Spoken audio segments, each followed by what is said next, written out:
Hi guys, welcome to my channel. I am Brenda Altraide, and in this video I want to talk about a topic that has been trending on Twitter for like 2 days now, and that is horrible bosses.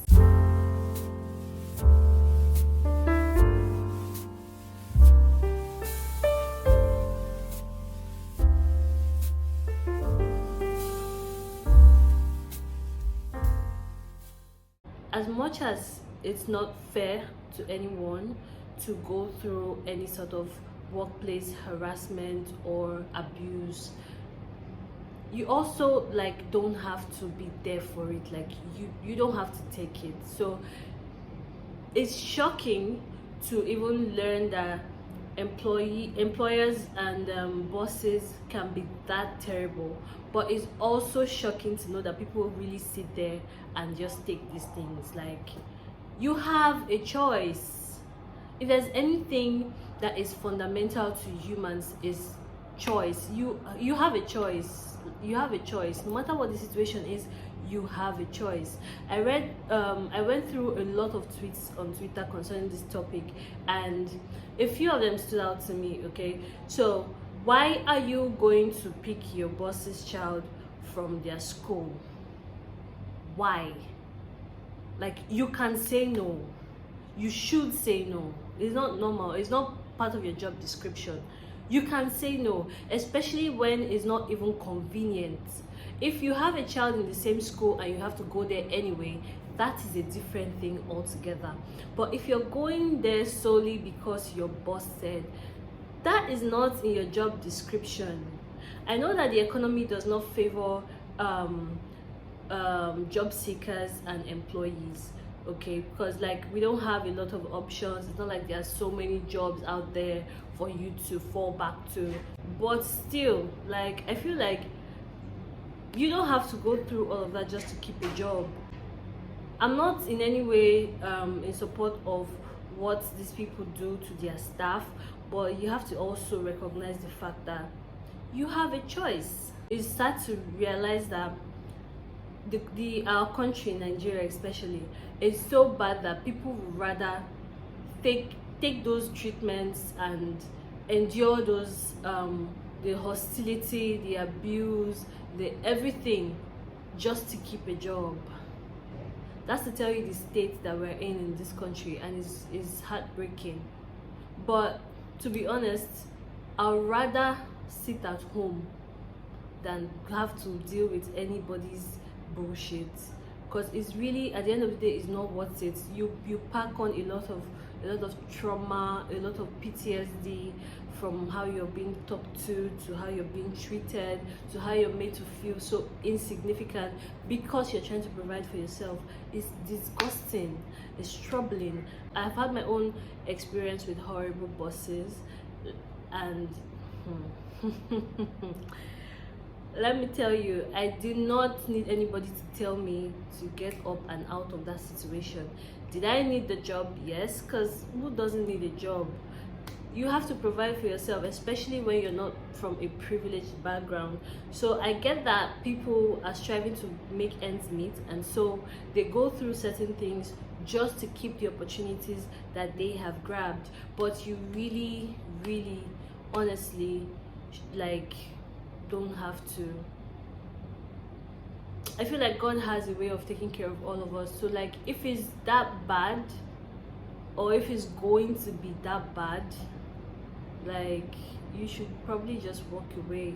Because I mean, there are people who don't have jobs who are still waiting to get jobs, and they have not died. I know to keep body and soul together is not easy, but think about your mental health, think about your dignity, think about what these things do to you, because sometimes you end up learning these behaviors from these people without even knowing, and then you start to exhibit it when you are in the position of power. So anyhow you want to look at it, it is just bad. Like, it is bad, and nobody should be in that kind of environment where you go through that kind of experience or those kind of experiences and you have to deal with it on your own, because I mean, if you have to keep that kind of job, you really can't afford therapy. So what are you going to do? You're going to unload all of those things on the people around you, those who are subordinate to you in your workplace or wherever, or to even your domestic staff, and that just creates a vicious circle, which I feel like if you can paint a mental picture, I don't really have to say all the words. It's just horrible. I once worked with this lady. It was a temporary situation because it was just for a project that she came to do in my state then when I lived in Port Harcourt. I think it was for like a week or 4 days, and honestly, that was the first time. Okay, no, oh no, that wasn't the first time, but that was like one of the situations that I've gone through in regards to work that stood out as toxic. Okay, she has, I don't know about now, but she had a terrible temper, right? And she didn't pay me. Imagine giving all your time and effort and everything to somebody and not get paid. She did not pay me, not even one dime. I was working with my data, with my laptop. I was burning my fuel, driving down to her hotel every day that we had to work, you know. And then it was not a field that I actually, it's not my field. I don't thrive there. So it was an opportunity for me to learn. It was a good learning experience for me. So that's why I allowed the situation. Okay, and it wasn't, the fact that it was a temporary situation also made it bearable, but it still does not erase the experience that I had with her. Like, it was bad.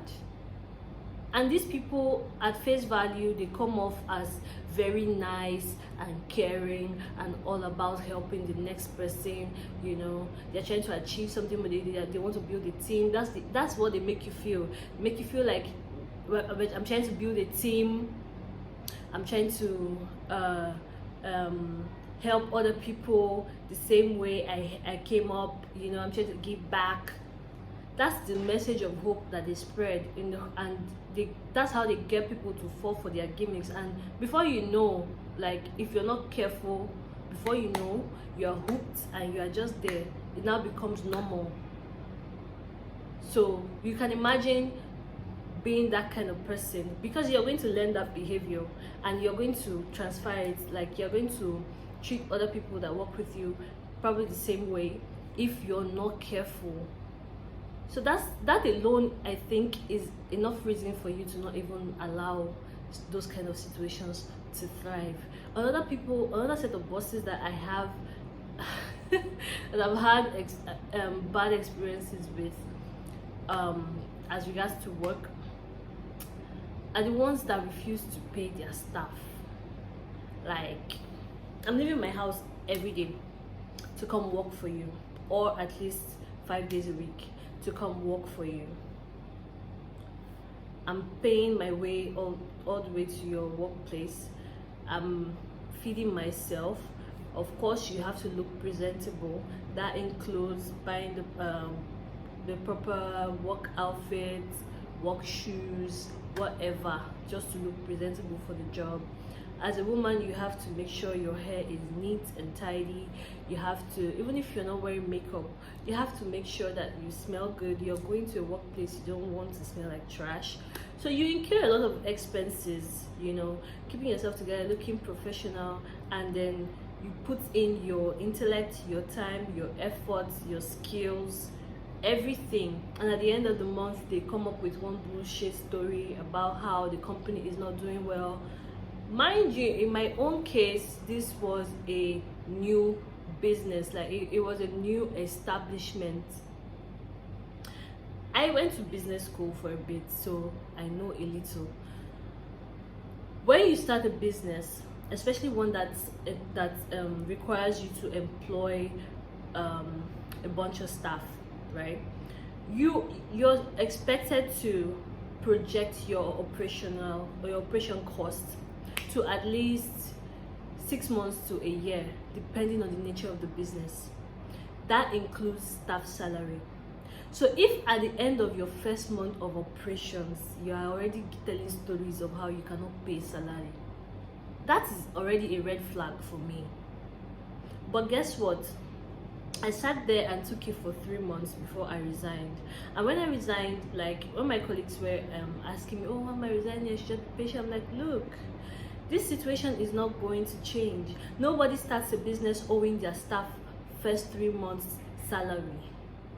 And at the end of the 3 months, they were willing to pay 2 weeks out of 3 months, and I pay myself here every day. I'm incurring a lot of expenses. The reason why I even took that job in the first place was to pay off my university debt, because I was still owing my final year fees and a bunch of other fees, and I needed money. So I'm like, okay, let me go work for this.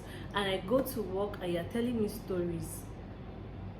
That is not the plan. You're derailing my plan, and it makes me like, it now makes me realize that this is not the kind of place I want to work. Because if you don't have all this, if you don't have your payroll and staff salary and all of that in check in your first 3 months of operations, then that situation is not going to change anytime soon. There's nothing to be hopeful about. So I had to put myself first, and I quit. It was 2 weeks after I quit that I finally got paid for the rest of my wage that they were owing. So you can imagine having now to deal with a boss that has a temper, and you know, that is rude and harsh, and is asking you to do all sorts of things outside of your job description. I'll lose my mind.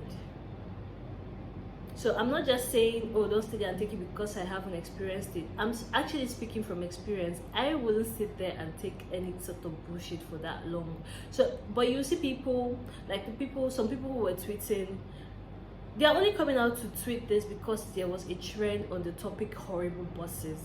And it makes me feel really bad, because like, why would you let anybody treat you like that? Why? And for that long, and it's only taking them so like for a trend to start on Twitter for people to speak up, and people are still in these situations complaining about it. It's crazy. And I really, honestly, to an extent, I don't blame them, because it's like we don't even have a lot of options in this country. Okay, so you want to leave a job, where are you going to go? It just puts into perspective what we are really going through as a people in a country like this. And it's heartbreaking. It is crazy. I have like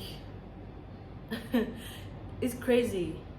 You go to school, you study, you make good grades, you graduate, you go through NYSC, all of that crap, and you get a job to start living your life, like your dream life. You want to provide for yourself, support your family, support your friends, and all you get is workplace abuse. Man. And some stories I read, oh my god, it makes even what I've experienced look like child's play, because people are going through things. That trend really opened my eyes. So I just really wanted to speak about it, or speak on it in this video. Let me know what you guys think. If you have any, like, if you've had such experiences that you think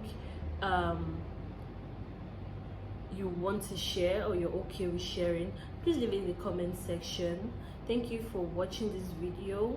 And I mean, there's a lot to say on this topic. I just don't want to drag it, but I'm just I think of all those people, and I just pray that they find better jobs, or that they are able to, you know, start a business and things just work out for them, so that they can, you know, feel better about themselves. Because such experiences really affect your self-esteem if you're not like, if you're not on top of things, if you're not mentally strong.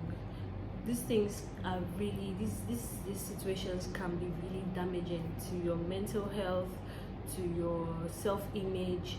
It's, man, it is a lot.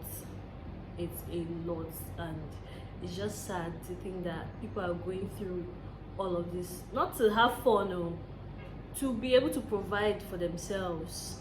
It's crazy. I don't wish that on anybody, and I just want to say, for everybody who has had such an experience, like, I hope you get the healing that you deserve, and please make a conscious effort to unlearn those behaviors, because you don't want to do that to someone else, because then it's just going to keep going, and we're still going to be talking about this years from now, and that shouldn't be.